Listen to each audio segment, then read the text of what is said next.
Good morning and welcome to Curiously Education. दोस्तों, मैं हूं Prashant Mawani. I hope you are doing good. आज 30 दिसंबर 2023 है, दिन है सैटरडे, और आज हमारे टेबल पर हैं 1 2 3 4 5 पांच इंपॉर्टेंट टॉपिक्स। राइट, सबसे पहले देख लेते हैं कौन कौन से टॉपिक्स हैं। Mind your language. कर्नाटका की सरकार ने एक ऑर्डिनेंस साइन बोर्ड को लेकर जो है वो रिलीज किया है, तो ये क्या है इसको समझेंगे। फिर ब्रिक्स को लेकर एक बहुत ही इंटरेस्टिंग आर्टिकल है कि जो लास्ट क्वार्टर सेंचुरी रही 2000 से लेकर आप समझ लीजिए 2025 तक का जो समय है, तो उसमें ब्रिक्स कैसा रहा और अब आने वाले 25 सालों के अंदर किस दिशा में ये ब्रिक्स हमें देखने को मिलेगा। We are going to talk about that.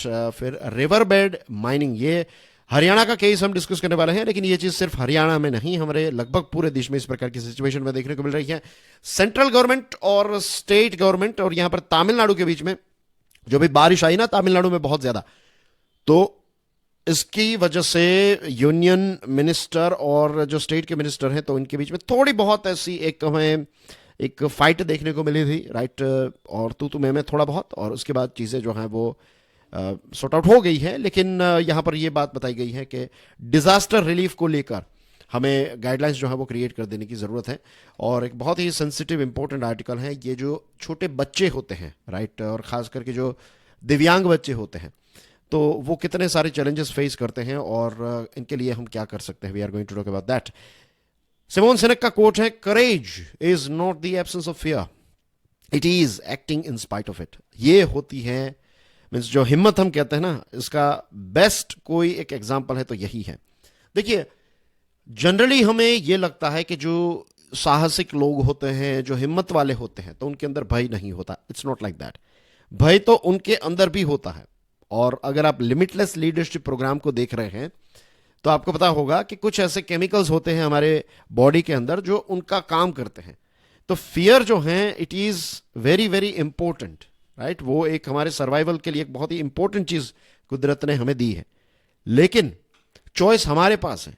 कुछ ऐसी चीजें हैं, कुछ ऐसे फियर्स हैं जिनको हम कॉन्कर करके आगे बढ़ सकते हैं। So that makes us courageous. Right, रही बात लिमिटलेस लीडरशिप प्रोग्राम की, तो dear friends, it is available on study glows mobile app, और अभी डिस्काउंट भी चल रहा है, तो अवेल नहीं किया है तो आज ही अवेल कर लीजिए। And this are the 4 platforms जहां पर आप मुझे मिल पाएंगे।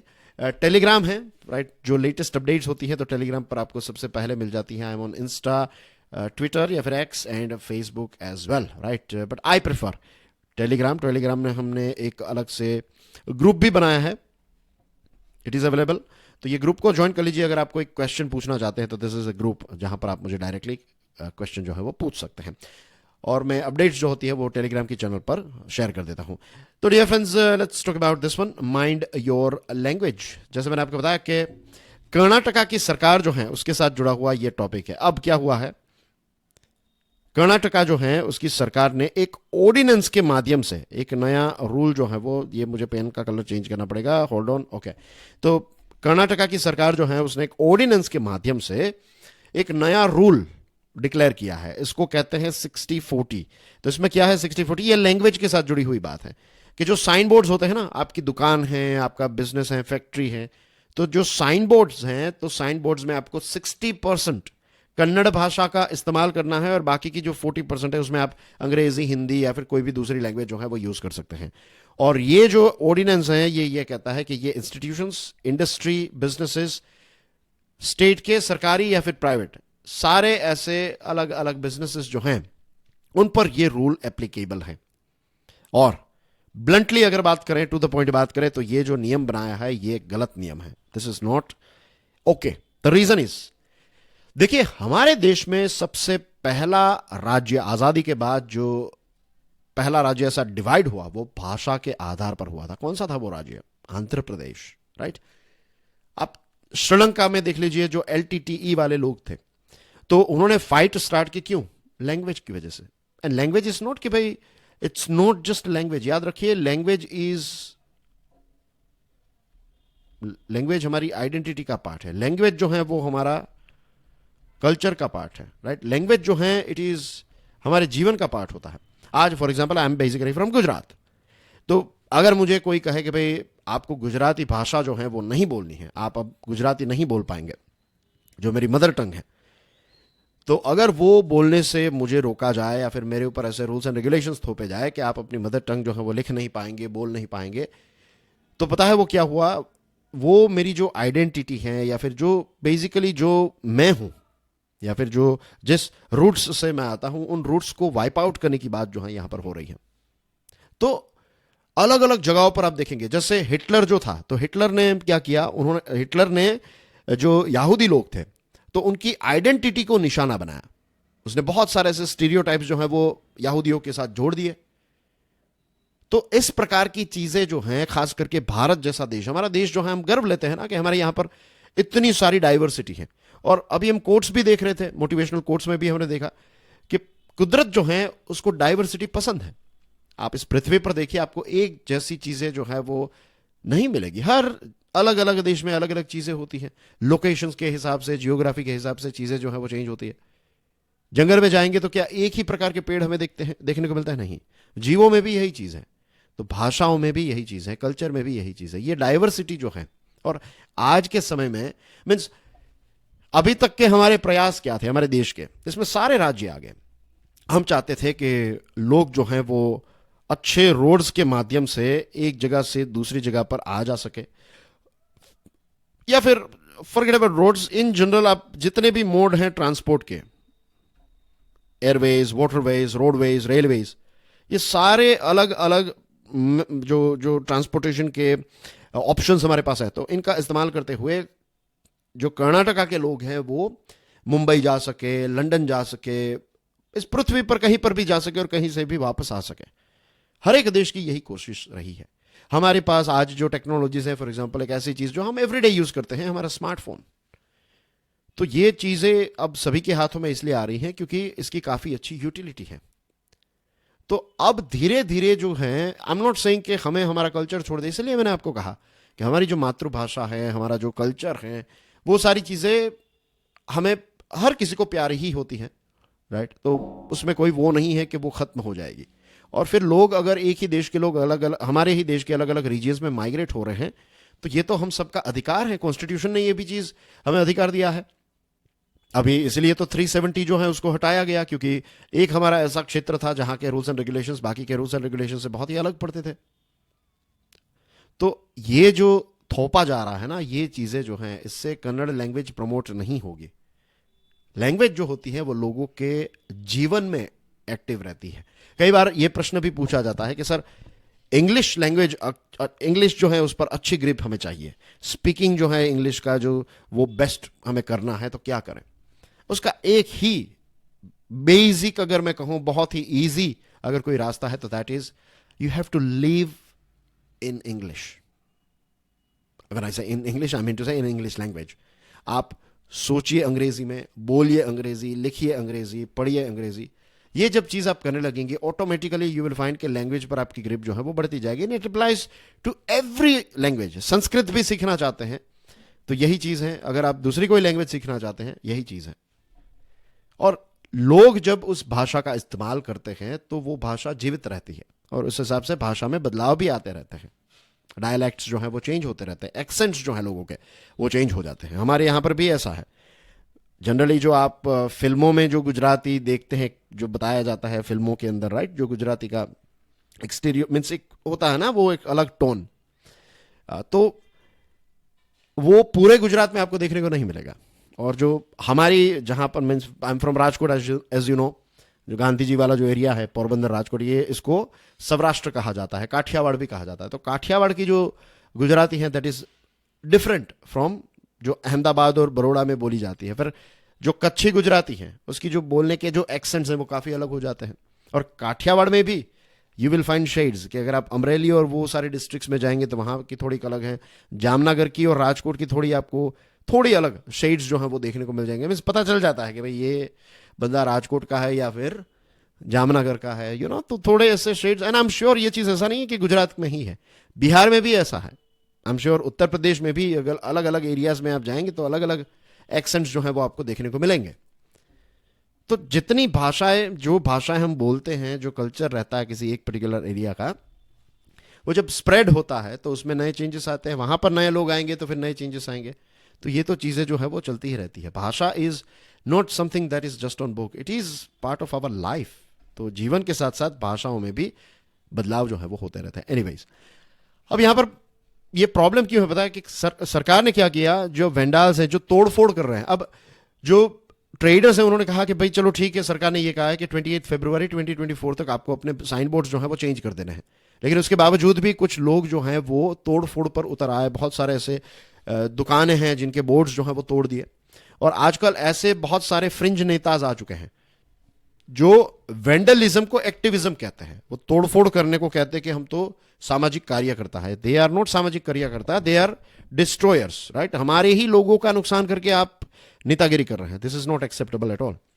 दूसरी चीज, एक और पैटर्न जो हमें देखने को मिल रही है वो ये है कि ऑर्डिनेंस जो है इसका मेन काम क्या है कि इमरजेंसी के समय पर, अगर लेट्स से कि अभी लेजिस्लेटिव असेंबली जो है वो सेशन में नहीं है, अब यहां पर सेशन में नहीं है, उसके ऊपर भी एक मैं चीज कहना चाहूंगा.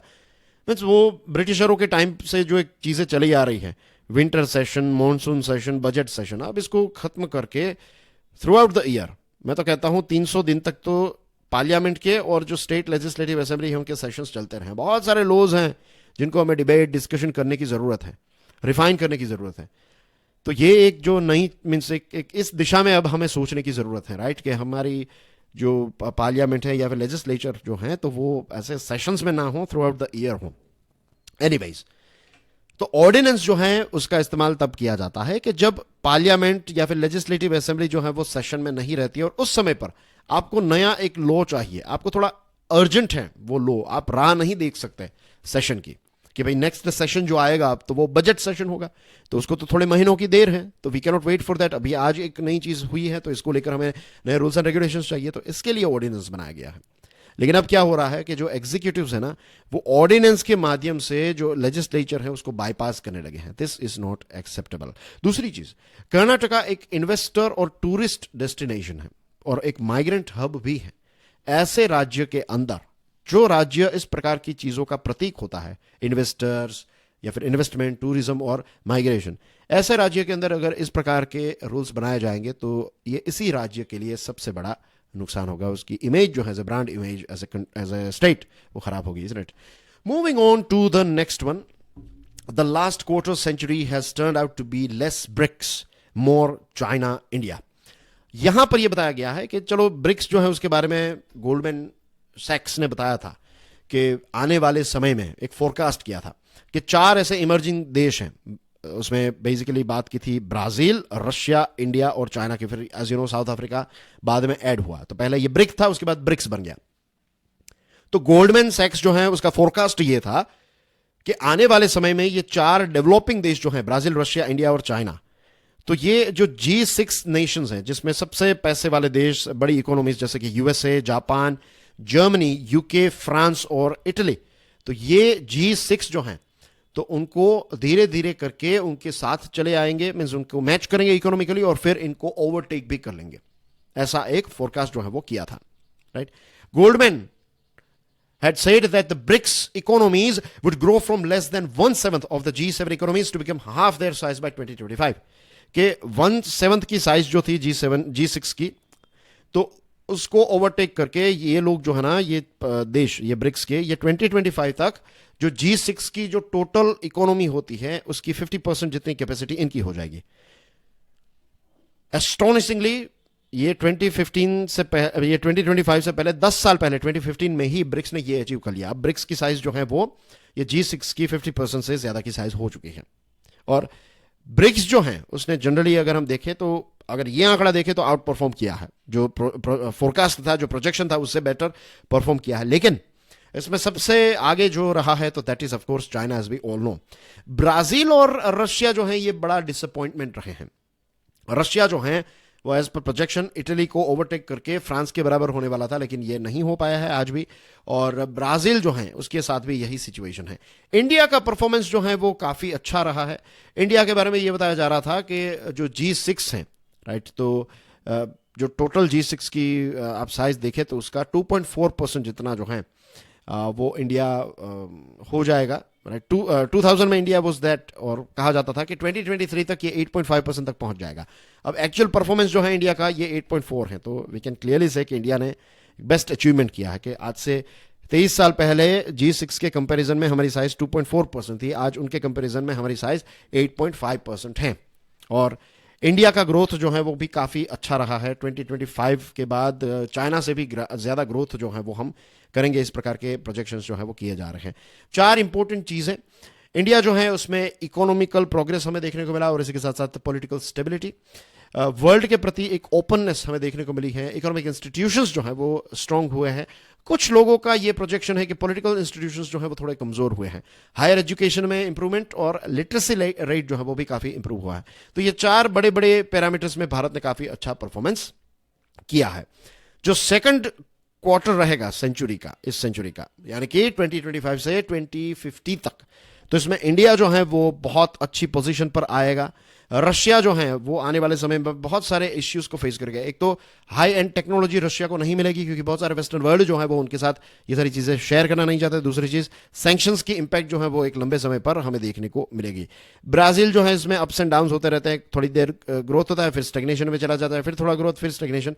तो कंटिन्यूस तरक्की जो है वो ब्राजील की देखने को नहीं मिली है। चाइना मैच्योरिटी पर पहुंच रहा है, लेकिन चाइना जो है वो ग्रो करेगा, राइट। ऐसा नहीं है कि अब मैच्योर हो गया तो चाइना का ग्रोथ नहीं होगा, चाइना ग्रोथ करेगा, लेकिन फास्टेस्ट जो है इन चारों के अंदर सबसे फास्टेस्ट अगर कोई होगा तो दैट विल बी इंडिया। तो यस, ब्रिक्स की अगर बात करें तो ओवरऑल ब्रिक्स की थोड़ी तरक्की है, लेकिन इसमें सबसे बड़ा कंट्रीब्यूशन इंडिया और चाइना का ही है for sure. Riverbed mining, land owners in league with the mafia. दोस्तों, इलीगल माइनिंग, रिवरबेड सैंड, जो हमारी नदियां होती हैं उसमें जो मिट्टी होती है, राइट, जो कंकर हैं, जो रेत होती है, तो इसका इलीगल माइनिंग जो है वो हरियाणा में ये केस सामने आया है कि हरियाणा में जो दोहान और कृष्णावती नदियां जो हैं, ये महेंद्रगढ़ डिस्ट्रिक्ट की बात हो रही है यहाँ पर। तो यहाँ पर क्या हो रहा है कि जो लैंड ओनर्स हैं तो वो ऐसे जो माफियाज हैं तो उनके साथ मिलकर काम कर रहे हैं और उनको बहुत सारे पैसे जो हैं वो मिलते हैं कि वो अपनी ज़मीन का इस्तेमाल जो है वो करने देते हैं ताकि ये जो रिवर बेड है तो उसमें से ये रेत जो है इसको माइन किया जाए। इसमें क्या होता है, ये बिजनेस कैसे चल रहा है पता है? देखिए, मान लीजिए कि ये एक नदी है और नदी में हर साल जो है एज यू नो कि नई रेत आती है, नई सोइल आती है, ये सारी चीज़ें होती हैं। अब आपको क्या करना है, आपको क्या करने का मतलब है कि ये जो सैंड माफिया है वो क्या करते हैं, वो एक ट्रक होता है बड़ा सा, वो डंपर हम कहते हैं ना, तो ऐसे डंपर ट्रक जो है वो यहाँ पर आ जाता है, जेसीबी वैसीबी लगा देते हैं और फिर ये जो रेत है उसको निकाल कर इसमें डालकर फिर जो कंस्ट्रक्शन की साइट है वहां पर इंफ्रास्ट्रक्चर बिल्डिंग में इसका इस्तेमाल जो है वो करते हैं। अब ये लोग कितने ताकतवर हो गए हैं कि जो लोकल एरिया है ना, जो जेसीबी ये सारी चीजें भी उनकी होगी, लोकल जो लोग हैं तो उनको कई बार क्या होगा कि कई ऐसे गांव होते हैं कि वहां के लोग जो हैं वो थोड़े means they are bit strong headed. तो वहां पर आपको बिजनेस करना है तो आपको वो गांव का जो सरपंच है, वहां के जो भी क्या कहते हैं उनको, बाहुबली हैं, तो उनके साथ आपको उनको बताना पड़ेगा कि भैया चलो आपके ही जैसे भी लगा दो, आपको कॉन्ट्रैक्ट देते हैं, बहुत पैसे कमाओगे। तो उन्होंने कहा नहीं, ये तो अच्छी अपॉर्चुनिटी है। तो वो अपने जैसे भी लगाकर फिर ये क्योंकि उनका गांव है, क्योंकि उनका एरिया है, तो वी नो के वहां पर फिर सरकारी ऑफिशियल्स और उनका जाना जो है वो थोड़ा डिफिकल्ट हो जाएगा। अगर सरकार चाहे तो हो सकता है, लेकिन इट बिकम्स बिट डिफिकल्ट क्योंकि ये इस पर्टिकुलर एरिया के, आप समझ लीजिए कि इनकी टेरिटरी है, ये इनकी होम टर्फ है। लोकल ऑफिशियल्स को पता होता है इसके बारे में। लोकल ऑफिशियल्स को हर महीने एक फिक्स अमाउंट जो है वो मिल जाती है। फिर आप इसमें से 50 डंपर हर रोज निकाल रहे हैं या फिर 500, डिपेंड्स कि कितनी एरिया है, उसके हिसाब से कैलकुलेट किया जाता है कि भाई हम हर रोज लेट्स से, ये सारी चीजें है ना कैलकुलेटेड होती है कि हर रोज अगर हम 20 ट्रक्स निकाल रहे हैं तो एक ट्रक में इतना टन आएगा, तो उस हिसाब से लेट्स से एक सरकारी जो अधिकारी हैं तो उसको एक दिन का मान लीजिए कि 1 लाख रुपया वो मिल जाएगा। और फिर उस 1 लाख में से लेट्स से कि वो 25-50 हज़ार रुपए अपने पास रखेगा, बाकी जो है वो अपनी ऑफिस के जो लोग हैं उसमें ये पैसे जो हैं वो बट जाएंगे। वो क्या एक गाना पे, कद्दू खटेगा तो सब में बटेगा, ऐसी चीज़ है कि सबको ये पैसे जो हैं वो डिवाइड किए जाते हैं, राइट। अब जो ये माफियाज होते हैं वो लोकल ऐसे जो लोग होते हैं, जो लोकल उस गांव के जो टेरिटोरियल हेड हैं, तो उनसे ये चीज़ें करवाते हैं, तो गांव के दूसरे लोग भी आवाज़ नहीं उठा पाएंगे। फिर अपने ट्रक्स और ये सारी चीज़ें लगाकर फिर वो बड़े बड़े जो रियल एस्टेट डेवलपर्स हैं या उनके साथ या फिर खुद पार्टनरशिप में बैठ जाते हैं, तो बहुत सारे पैसे जो हैं वो ये लोग इस प्रकार से, ये पूरा बिजनेस जो है वो इस प्रकार से चलता है। लेकिन परमिट के बिना ये सारी चीज़ें जो है वो चलती रहती हैं। और सबसे बड़ा जो इश्यू है वो ये है कि जो नदी की बायोडाइवर्सिटी है, जो इकोसिस्टम है, इसको डिस्ट्रॉय, इसके साथ आप समझ लीजिए कि it's a sort of killing it, कि खरोच लेना पूरी नदी को और उसकी बायोडाइवर्सिटी और इकोसिस्टम को। इसी वजह से जुलाई में नेशनल ग्रीन ट्रिब्यूनल ने हरियाणा का जो स्टेट पोल्यूशन कंट्रोल बोर्ड है उसको कहा था कि वे सारे ऑफिशियल्स जिनकी मिलीभगत है तो आप उनके ऊपर एक्शन लीजिए। लेकिन यहां पर एक डीप क्रिमिनल नेक्सस रहता है, राइट। जैसे मैंने आपको बताया, माइनिंग माफिया, पावरफुल पॉलिटिशियंस और ऑफिशियल्स, इनका पूरा एक नेटवर्क है, पूरा एक नेक्सस है, तो कुछ नहीं होगा। और जब भी कोई पकड़ा जाएगा तो पता है कौन, जो ट्रैक्टर और ट्रेलर लेकर जा रहे हैं ना ड्राइवर्स, उनको पकड़ा जाता है, उनको गिरफ्तार किया जाएगा। मीन्स आईपीएस ऑफिसर्स मर चुके हैं ऐसे केसेस में। मुझे याद है, आई थिंक समवेयर अराउंड 2014 या फिर 15 की बात है, आप देखिएगा, it was I think in Madhya Pradesh में ही शायद ऐसा हुआ था। उनके जो मिसेस हैं वो भी आईएएस ऑफिसर हैं और उनके हस्बैंड आईपीएस थे। यंग कपल, राइट, हो गए कुछ 25-27 के आसपास। थोड़े साल पहले, 1-2 साल पहले उनकी शादी हुई थी। उस समय पर दोनों ने एग्जाम्स क्लियर की और ये जो आईपीएस ऑफिसर हैं वो एक ट्रैक्टर को रोकने, ये इलीगल माइनिंग वाला ट्रैक्टर जा रहा था, रोकने की कोशिश की, उसने ट्रैक्टर उनके ऊपर चढ़ा दिया। Just imagine. तो कितना बैकअप होगा कि वो एक आईपीएस को कुचल देने की ये ताकत रखते हैं ये लोग। ऐसे बहुत सारे केसेस हैं। तो हमेशा ये ट्रैक्टर के और ट्रेलर के ड्राइवर पकड़े जाते हैं। जो बड़े बड़े लोग हैं, जो नेक्सस में टॉप पर बैठे हैं, उनको कभी पकड़ा नहीं जाता। तो ये सारी चीजें जो हैं वो सिर्फ हरियाणा में नहीं, लगभग आप देश में देखेंगे तो हर जगह पर ऐसी चीजें देखने को मिल रही हैं।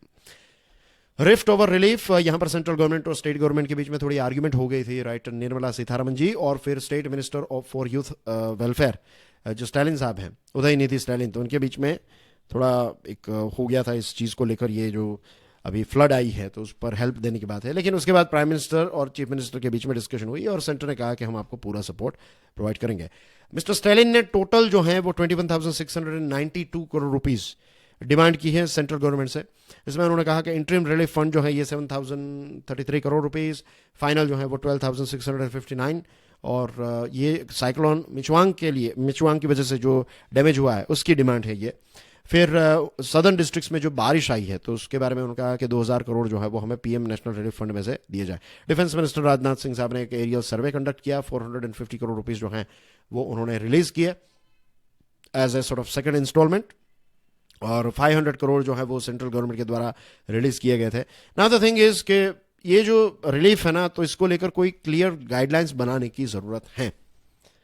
एक ऐसी चीज हो सकती है, पार्लियामेंट्री कमेटी जो है उसका सजेशन आया था मार्च 2021 में, कि अगर कोई राज्य है जिसमें सीवियर डिजास्टर हुआ है तो उस राज्य को 25% से ज्यादा जो फ्लेक्सी फंड कंपोनेंट है वो यूज कर सके, ऐसी व्यवस्था हमें करने की जरूरत है। तो ये जो पार्लियामेंट्री कमेटी का जो रिकमेंडेशन है, तो इस पर एक ओपन डिबेट करने की जरूरत है।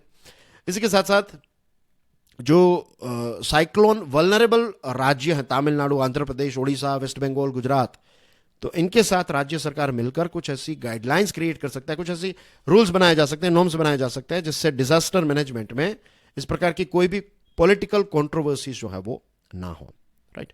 So dear friends, we have gone through this one and this one as well. Now let's talk about children with disabilities face considerable challenges, as we all know. एक तो डिसेबल है, दिव्यांग है, और ऊपर से सोशियो इकोनॉमिक फैक्टर्स अगर add होते हैं तो चीज़ें और ज़्यादा प्रॉब्लमेटिक हो जाती है बच्चों के लिए। डेटा ये सजेस्ट करता है कि हमारे देश में बहुत सारे ऐसे बच्चे हैं जिनको मेडिकल और एजुकेशनल सपोर्ट नहीं मिलता है। जो दिव्यांग बच्चे हैं तो वो कंपेयर टू नॉन दिव्यांग बच्चे स्कूल अटेंड करने में भी उनको बहुत सारे इश्यूज हैं, हेल्थ केयर फैसिलिटीज़, राइट, और ख़ास करके गांव के एरिया में, अनप्रिविलेज्ड जो एरिया है, पिछड़ा हुआ जो एरिया, वहाँ पर तो हेल्थ फैसिलिटीज़ भी उनको नहीं मिलती हैं। बहुत सारे पेरेंट्स को अवेयरनेस और इन्फॉर्मेशन नहीं होती है कि उनको हेल्प मिल सकती है, कहाँ से वो हेल्प लें, राइट। अब देखिए, autism, hearing impairments, cognitive delays, ये सारी चीज़ें ऐसी हैं जो मैं आप आइडेंटिफाई उतना जल्दी नहीं कर पाएंगे। हेल्थ केयर प्रोफेशनल के पास अगर एक्सेस है तभी ये चीज़ जो है वो हो पाएगी। तो कुछ ऐसे एरियाज हैं जहाँ पर माँ बाप जो है वो अपने बच्चा अगर बहुत रो रहा है, बच्चे को मीन्स पता नहीं चल रहा है माँ बाप को, तो फिर वो दवाई जो है वो लेने के लिए अगर कोई प्रॉपर डॉक्टर के पास जाएंगे तो डॉक्टर जो है वो उसको अलग अलग एंगल से चेक करते हैं कि भाई इसमें कोई दूसरी कोई चीज़ तो नहीं है ना। और अगर हमारे यहाँ पर तो फिर ये भी है, हमें देखने को मिलता है कि ये पिछले जन्म में कुछ पाप किए होंगे, ये वो ऐसे टैग्स जो हैं, ऐसे कल्चरल स्टिग्मास जो हैं, ऐसे मिसकंसेप्शंस जो हैं वो ऐड किए जाते हैं, which is not good at all. Means वो जो माँ बाप हैं जिनका बच्चा दिव्यांग है, तो उनके बारे में कोई ऐसी कमेंट करे और उनको अगर उनके कानों तक ये चीज़ पहुंचे, तो जस्ट इमेजिन कि हमें उनका कितना मीन्स दिल दुखाया, और वो शब्द जो हैं वो उनको हमेशा याद रहेंगे, वो शब्दों के लिए वो हमेशा हमें श्राप देते रहेंगे कि भाई ऐसा, so it's not good at all. ये पॉजिटिव वाइब सेंड नहीं कर रहे हैं। मीन्स इसका एक अच्छा जो एक वो है वो ये है, मीन्स जो एक अच्छी बात इसमें से एक पॉजिटिव चीज़ जो देखी जाती है वो ये भी है, मैंने सुना है ये, कि जिन परिवार के अंदर लेट्स से कोई अगर बच्चा जो है वो दिव्यांग है, तो कहते हैं कि भाई उस घर के अंदर दिव्यांग बच्चा इसलिए है क्योंकि उस परिवार के अंदर ही वो कैपेसिटी है, ऊपर वाले ने देखा कि भाई वो दूसरे परिवार में नहीं, इसी परिवार में वो लोग एम्पैथी वाले लोग हैं, वो ऐसे लोग हैं जो इनकी देखभाल कर पाएंगे। तो ये इसकी एक पॉजिटिव चीज़ भी हमें कई बार देखने को मिलती है। बट एज वी नो कि इन जनरली स्टिग्मा जो है वो इसके साथ एसोसिएटेड रहता है, तो स्कूल में भी किसी को चिढ़ाया जाता है, तो ये सारी चीज़ें नहीं होनी चाहिए, right. This is not cool at all. Anyways, सरकार जो है वो भी अपनी हेल्थ केयर सिस्टम से पूरी कोशिश करिए, दूसरी तरफ एनजीओ के साथ कोलैबोरेशन हो रहा है, और फिर हम ये भी देखते हैं कि कुछ ऐसी फिलेंथ्रोपिकल सोसाइटीज़ होती है, कुछ ऐसे लोग होते हैं जो चैरिटी और इन सारी चीज़ों के माध्यम से ऐसे जो बच्चे होते हैं, राइट, दिव्यांग बच्चे, तो उनको उनके परिवार को सपोर्ट प्रोवाइड करते हैं। कुछ ऐसे लोग हैं जो हॉस्पिटल्स में पैसे देते हैं, राइट, कंट्रीब्यूट करते हैं ताकि ऐसे बच्चों की देखभाल की जाए। तो हम अपने लेवल पर भी जो भी हमसे हो सकता है, आई एम नॉट सेइंग कि हम लाखों करोड़ों रुपए दे दें, लेकिन अगर let's say you can give 100 rupees, may be 1000, जो भी कैपेसिटी है, तो थोड़ा थोड़ा हम ये कर सकते हैं, right.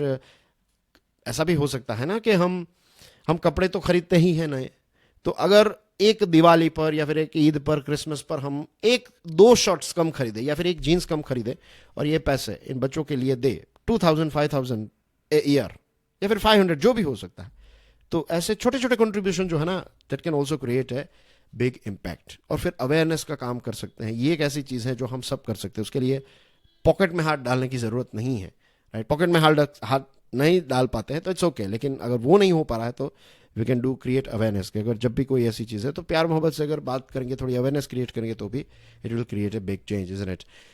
So yes, that's basically everything in today's discussion with friends. और जिन लोगों ने अभी तक ये कोर्स अवेल नहीं किया है, अवेल कर लीजिएगा। स्टडी ग्लोज के मोबाइल ऐप पर सारी डिटेल्स आपको मिल जाएगी।